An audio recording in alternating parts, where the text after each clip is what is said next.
I'm Lola Roberts. I'm a practicing gratitude girl that strives every day and every way to recognize and celebrate my blessings.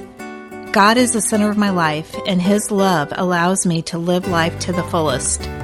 Every day is a day of growth and self-improvement. I am blessed to have you join me on this podcast. Love, peace, and gratitude. And it is time for another episode of Grateful Gratitude with Lolo, and I think we got a little change to the format now. We do. We're actually rebranding to Grateful Gratitude with Lolo and Lexie, and as everybody knows, Lexie is my daughter. I guess that they know through the podcast that you say I always talk about her. So, thank you. Yeah. And we do want to say that we do have Levi down here on the floor next to us, so if you see Lexie maybe go out of screen a little bit, that we might be taking care of Levi. So. Yeah.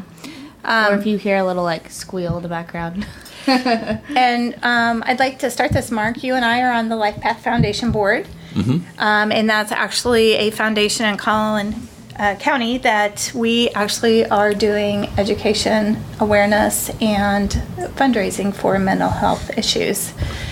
So they brought me in to talk about my issues. Well, actually, Mark knows, and Lexie had some issues with anxiety, and so we've brought her in since we're part of the Life Path Foundation, and she actually is someone who has got a success story. We wanted to bring her in and have her talk about it. And one of the reasons that I think it's good to have Lexie, I'm so glad that Lexie's willing to talk about it, is for the longest time, these issues, people suffer in silence.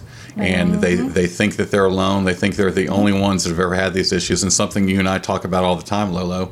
And I think it's with age that you understand this.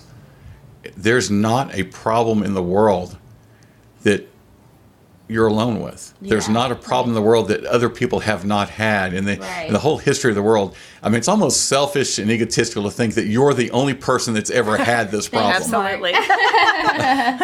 Right. Well, I agree. And I also like to start off with saying, there's such a stigma with mental health disorders, and I choose not to say mental issues, and I try not to say disease, because disease means you're plagued by something you can't get better, or you can get better, but it's not the same as if you say disorder. Disorder is kind of like a temporary thing. I actually learned that in counseling. I don't want to say I have mental issues or whatever. I'd rather say disorder. But yeah, a year ago, I would have never thought I would be so willing to open up and talk about this.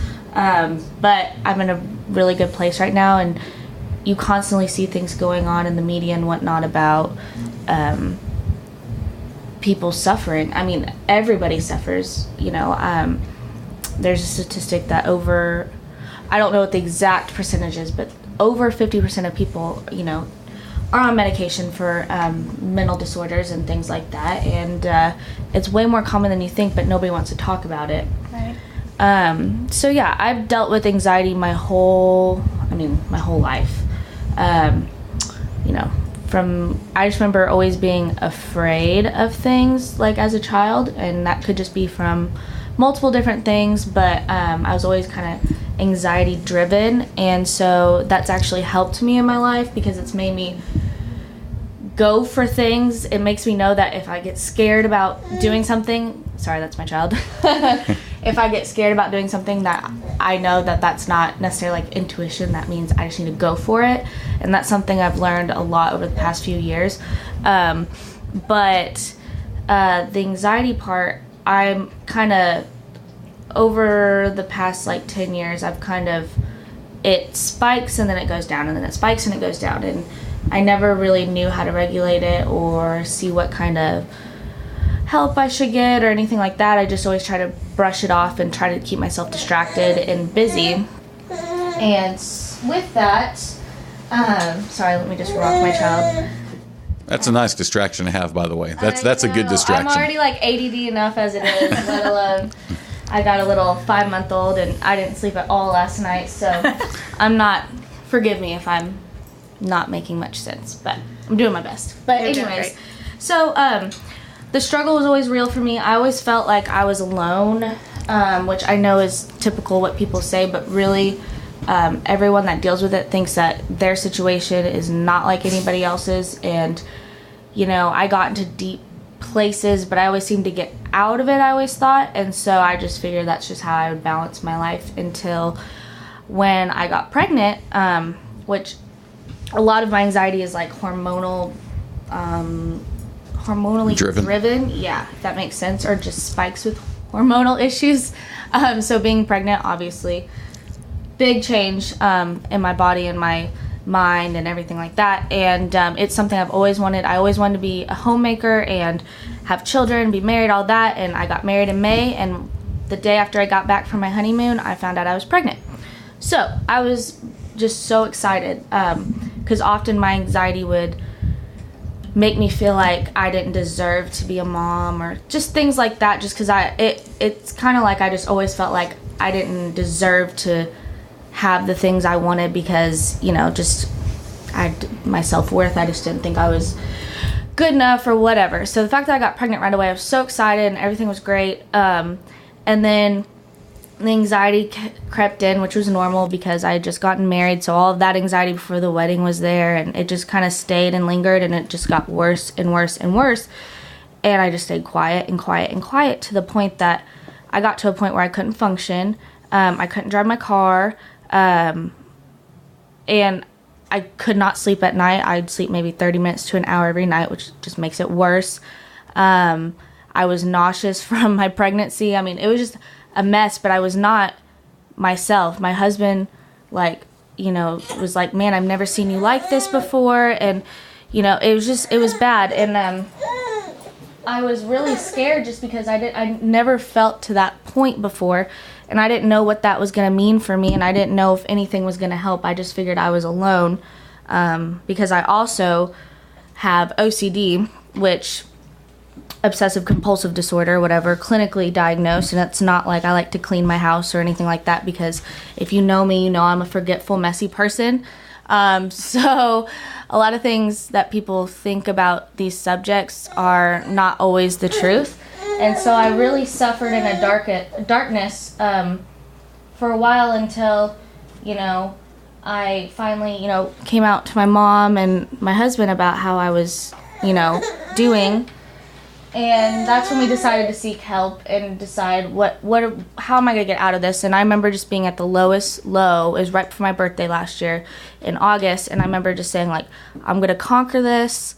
But I knew when I said that, I didn't know how I was going to do that. I just knew that I had to say that so I couldn't give up on getting better or, just staying depressed and everything. And so, anyways, so I just took it from there, and it felt like a slow process, and I ended up being on taking medication, which I'm advocate of, but you don't have to do that. Well, there's a stigma to that too, also. Absolutely, yeah, a big stigma. And I don't think there's anything wrong with it because a lot more people than you would think are on medication. Mm-hmm. And I was also pregnant, so then I had the guilt of being on medication while I was pregnant, and it was just whatever. And those medications take about 6 weeks to actually kick in to make you kind of feel sane again. So during that process, I still had to get counseling and, work on myself. It's not like you just take a medication and you feel better or you're like a zombie or anything like that. It's not like that at all.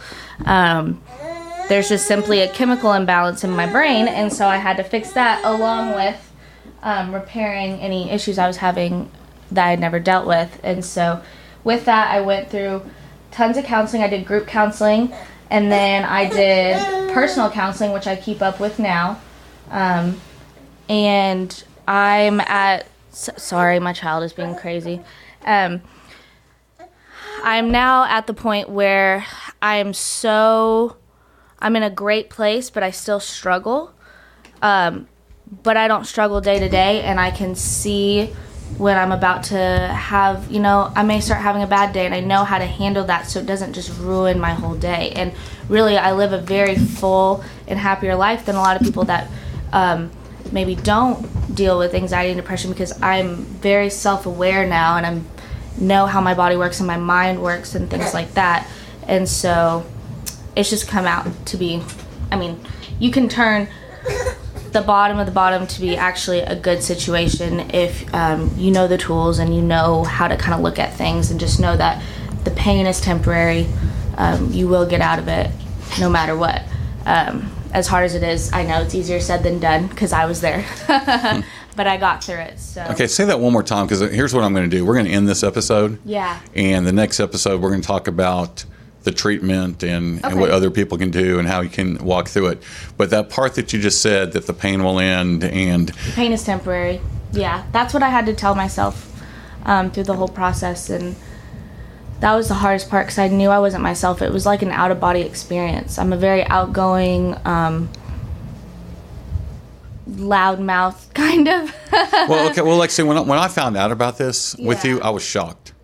I was absolutely shocked. And I met you in the pit of the pit, and which speaks volumes about you. Because I looked at you as someone who was absolutely, 100%, and you are 100% put together. Yeah, thank you. But what it just goes to show you, when I met Lexie, you were probably, when I really got to know you, about 4 months pregnant, 5 months pregnant maybe. Yeah, I was still early. I was probably about 12 weeks. 16 and there was a day that where you came to a networking group and you were sick. Yeah. But you toughed it out. Yeah. And I mentioned something to your mom about how impressive that was. Oh. And you were probably going through all this at that time. And from the outside looking in, absolutely no clue. I had absolutely no clue that was going on. See, I felt like I was just out there. Okay. So if you can feel that way, I think it's great for you to be able to share the message that the pain is temporary. Yeah, absolutely. So coming up in the next episode, I want to talk about how to deal with that pain, how you dealt with it, and what maybe people around you, how they could help. Right. Sounds good.